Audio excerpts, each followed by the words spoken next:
Bonjour Fabrice. Bonjour Marilyn, comment vas-tu? Ah moi ça va, ça va très bien en ce moment. Voilà, ça fait du bien de voir le soleil. Nous sommes le premier jour du printemps aujourd'hui. Et Exactement, tu es ouais. voulu, t'es venu à la maison me parler donc de ton métier, de ton Mhm. nouveau métier, Oui, qui est coach. exactement. Alors c'est coach non pas sportif, Non, mais c'est. c'est coach de vie. C'est ça qu'on dit? Alors, en fait, c'est même plus que ça. Pour l'instant, je me mets pas de limite en tant que tel. En fait, ce qui est important, c'est le mot coach. Oui. Euh, et tu sais, en pensant à cet échange qu'on allait avoir, je me suis demandé comment j'expliquerais ce que c'est le coaching de manière simple à des gens qui ne savent absolument rien du coaching. Que comme moi, Voilà, ben voilà. j'ai une idée peut-être préconçue, mais Exactement. Parce que alors tu vois, parfois je dis que la seule chose que je n'aime pas dans le coaching, c'est le terme, parce qu'en fait il est dévoyé, tout le monde l'utilise à tort et à travers. Mais le coaching, c'est quelque chose d'absolument fabuleux. Pour l'avoir pratiqué d'abord sur moi, je me suis fait coacher, puis j'ai coaché déjà des gens depuis quelques temps. Et c'est quelque chose qui peut être absolument magique. Donc le coaching, si tu veux, pour faire simple, quelqu'un qui vient pour prendre du coaching, en fait c'est un peu comme si on le mettait à la siège du pilote, tu vois, que ce soit oui, dans un avion, une oui, voiture, enfin n'importe quoi. Donc c'est vraiment de prendre les rênes. oui. Et le coach, il est copilote. Donc il guide. Voilà, il est un peu à côté, un petit peu en retrait. Oui. Et son rôle finalement, c'est de faire en sorte que la personne qui bénéficie du coaching prenne vraiment les rênes du volant. Soit elle sait où elle va, mais elle ne sait pas forcément comment y aller. Soit elle a les moyens d'y aller, mais elle ne sait pas forcément où aller. Tu vois, pour faire D'accord, simple. d'accord. Et donc le coaching, si tu veux, c'est un peu pour objet d'accompagner une personne pour. D'accompagner, ça veut dire pour le travail, pour la vie Alors, actuelle, pour alors c'est les les deux coups choses. durs, pourquoi? Voilà. Alors, c'est deux choses. Alors, là aussi, pour faire simple, soit c'est sur une rampe ascendante, c'est-à-dire c'est professionnel, donc c'est prendre de nouvelles fonctions, de Mhm. nouvelles responsabilités, c'est parler en public. Tu vois, ça, c'est des choses un petit peu classiques. Après, il y a des choses qui sont un peu plus compliquées. Par exemple, on appelle ça les transitions de vie, Oui. pour différentes raisons. Une rupture, un deuil, une perte d'emploi. Ça peut être différents sujets, différentes raisons qui font que bah, la vie n'est pas toujours rose Mhm. et on a besoin de passer des caps. Donc c'est un Et manque de confiance. La personne ressent un manque de alors, confiance. le manque de Euh, confiance, c'est une des raisons, mais pas uniquement. mhm. Il y a une quantité de raisons, de blocages, de croyances limitantes. Tu sais, on utilise un peu des termes comme ça, les croyances Mhm. limitantes. On pense qu'on n'est pas fait pour tel emploi. On pense qu'on n'est pas assez bien pour. D'accord. Et effectivement, bon, le manque de confiance, c'est quelque chose qui revient très souvent, mais ça, manque de confiance, ça cache tellement d'autres choses en Mhm. fait. Et en fait, quelle que soit la raison, comment dire, qui limite les gens à la fois dans leur vie personnelle et professionnelle, l'objectif du coaching, c'est vraiment de leur permettre de déployer leur talent et leur potentialité. Mhm. C'est un petit peu ça. Donc c'est vraiment les aider à cheminer. Souvent on dit, ça a l'air d'un cliché, mais c'est tellement vrai qu'en fait chaque personne a un potentiel. Et malheureusement, ce potentiel, souvent, il n'est pas exploité. Mhm. Et donc notre métier, ça consiste vraiment à l'accompagner, permettre des prises de conscience. Et puis ces prises de conscience, elles sont orientées vers l'action. Et c'est variable. Tu peux l'accompagner cette personne combien de temps? Et Alors c'est relativement court. Alors il y ah oui, a, oui, vraiment. oui, ça peut être assez. Alors il y a du flash coaching. Par exemple, une personne peut venir pour un sujet très précis à un moment donné, parce qu'elle prépare un entretien d'embauche, par exemple, Mhm. ou même un entretien avec son patron pour avoir Oui, oui, oui. une augmentation, tu vois. Donc ça peut être des Ah petites oui, choses comme voilà, ça. des Oui, oui. petites choses. Ouais. C'est des petites. Et donc ça se règle une Mhm. séance, et puis voilà, on passe à autre D'accord, chose. très bien. Mais après, c'est des choses parfois qui sont un peu plus complexes et qui prennent un peu plus de temps. Mais quand je dis plus de temps, c'est quelques semaines ou quelques mois. Normalement, ça va pas au-delà. Euh, alors après, on peut aussi avoir son coach attitré parce que Ouais. quelqu'un qui est content d'un accompagnement, mais qui de temps en temps, ça peut être au bout de quelques mois ou une ou deux fois dans l'année, enfin, ça dépend vraiment des parcours de vie et des besoins des uns et des autres, peut faire appel à son coach. Comme On on peut a un faire appel. médecin, un psy. Donc, si on peut te voir une fois et te revoir dans 3 mois, il n'y a pas Il n'y a pas vraiment d'obligation en tant que telle. d'obligation.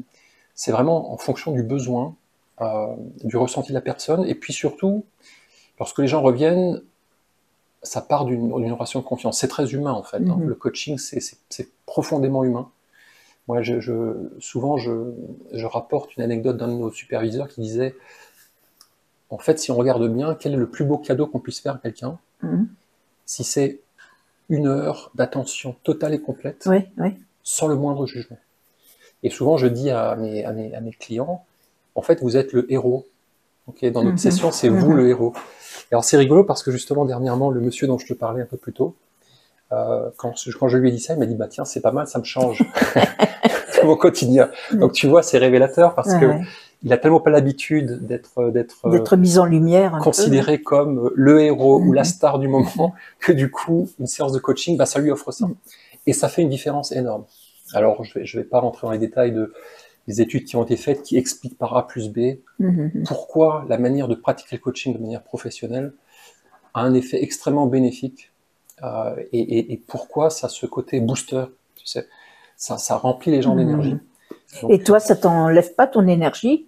Parce qu'il faut vraiment que tu t'impliques dans l'histoire, que tu te concentres, sans donner de jugement, faire comme un peu le psy, comme j'avais pensé, moi. Alors d'abord, juste, je fais une mini parenthèse, parce que comme tu mentionnes le psy, toujours de manière caricaturale, simplement pour pas prendre trop de temps, mais le psy, si tu veux, il regarde le passé et le présent. Le coach, il regarde le présent, il est orienté vers l'avenir. Donc l'idée, c'est vraiment de permettre des prises de conscience et d'amener les personnes à passer à l'action. Alors ça prend de l'énergie, effectivement, parce que être vraiment concentré et d'être dans une écoute active, comme on appelle ça, ça suppose être concentré de la première à la dernière seconde. Bien sûr, oui. Et ça prend effectivement de l'énergie. Par contre, alors effectivement, il faut pouvoir se reposer, il faut pouvoir se décharger. Là, par contre, sans doute comme un psy. Mais par contre, ce qui est extraordinaire, ce qui te donne de l'énergie, c'est quand tu vois la lumière qui jaillit dans les yeux de la personne que tu coaches. Bah, comme dans les tiens en ce moment, parce que tu es content de ton travail. Exactement. Quand il y a un côté passion et quand tu sens qu'il y a un regain d'énergie qui vient, comme je te parlais de la séance que j'ai eue ce matin avec ce monsieur, c'est juste extraordinaire. En fait, ça n'a pas de prix. Ça a un coût, mais ça n'a pas de prix. Ou inversement, comment on peut le traduire. Mais c'est fantastique parce que c'est pour ça que je disais tout à l'heure en commençant que c'est un effet absolument magique. Et je partage ça avec toi parce que moi, avant que je mette le doigt dans le coaching, en fait, honnêtement, je n'en savais rien. Pour moi, comme pour la plupart des gens, coach, c'est Didier Deschamps et l'équipe de France de foot, tu vois. D'accord. Pour faire simple. Oui, oui, oui. Ce qui veut tout dire et rien. Alors qu'effectivement, il y a des coachs de tout de nos jours, des coachs de cuisine, de sport, enfin voilà. Le coaching dont on parle nous, c'est vraiment ce que j'ai décrit. C'est vraiment des révélateurs de potentiel. Ce sont des accompagnateurs, des facilitateurs quelque part. C'est un peu d'autres termes. Donc voilà, le coaching, c'est un peu tout ça. Mais... J'aimerais bien que tu me parles de ton parcours, justement, alors. Depuis combien de temps tu fais ça? Comment tu as fait? Tu prends des cours? Tu vas dans des réunions? Voilà, explique-moi un petit peu tout ça. Alors ça, c'est intéressant aussi. Merci pour la question. Disons que pendant plus de 25 ans, et chaque fois que je le dis, ça me sidère parce que j'ai du mal à réaliser, mais en fait, c'est presque toute une vie. Donc pendant plus de 25 ans, moi, j'ai travaillé dans la coopération internationale. Aide au développement, aide humanitaire. Bon, j'utilise le mot aide parce que ça parle plus facilement un peu à tout le monde. Mais c'est vraiment la notion de coopération au développement. Et vraiment, pour moi, développement, c'est plus important parce que par rapport à l'humanitaire, ça a une vision sur le long terme. Tu vois, donc on travaille vraiment sur les racines et sur les fondements du long terme. Donc j'ai fait ça en Afrique, en Asie,